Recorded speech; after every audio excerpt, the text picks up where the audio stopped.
समंदर के खूबसूरत नज़ारे होंगे, अगर आप खिड़की के सामने बैठ जाएं, जो समंदर की शोर है मतलब वो आ जाएगा, तो एक मतलब माइंड फ्रेशिंग एक एनवायरनमेंट क्रिएट होगा। आप जो लोग पढ़ने आ जाते हैं यहाँ पर। मेरा नाम अब्दुल अजीज़ है और मैं रोटरी बीच लाइब्रेरी का लाइब्रेरियन हूँ और ये पाकिस्तान का फर्स्ट कंटेनर बीच लाइब्रेरी है। ये एक कंटेनर की सूरत में था जो किताबों से भरा हुआ था।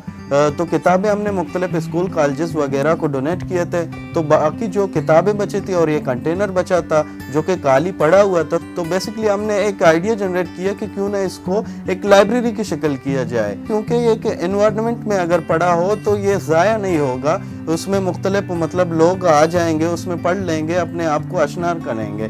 तो इसलिए हमने ये एक इनिशिएटिव कायम किया है ताकि यहाँ पर लोग आएँ, यहाँ पर पढ़ें, क्योंकि यहाँ पर एक माहौल है। की ख़ास बात यह है कि नेचुरल इन्वायरमेंट के साथ साथ हम स्टडी करते हैं।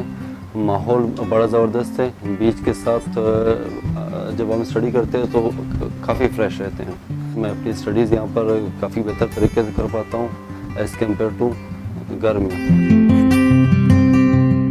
यहाँ पर मुख्तलिफ लोग आ जाते हैं यहाँ पर पढ़ने। आप कह सकते हैं कि विजिटर्स भी आ जाते हैं यहाँ पर पढ़ने के लिए, ख़वातीन आते हैं, बच्चे आते हैं, खुद लोकल भी आके यहाँ पर पढ़ेंगे, क्योंकि उनके लिए एक माहौल, एक एनवायरनमेंट क्रिएट हो जाता है। तो बेसिकली हमने उनको रिस्ट्रिक्ट भी नहीं किया है। अगर कोई कंटेनर में बैठकर पढ़ना चाहता है तो कंटेनर में बैठे, या फिर बाहर पढ़कर बैठना चाहता है तो वहाँ पर भी पढ़ सकता है। मुख्तलिफ अक़साम की किताबें यहाँ पर पड़ी हुई हैं। आप कह सकते हैं कि नावल की किताबें हैं, लिटरेचर की किताबें हैं, टेक्नोलॉजी की किताबें हैं और उर्दू साइड की किताबें हैं, बलूची हैं जो कि मतलब लोकल लोगों के लिए बहुत मुफीद हैं। आप कह सकते हैं एक छोटी सी जगह पर ये बहुत सारे किताबें हम लोगों को मिली हैं जो कि बहुत सारे लोगों ने खुद ही डोनेट किए हैं।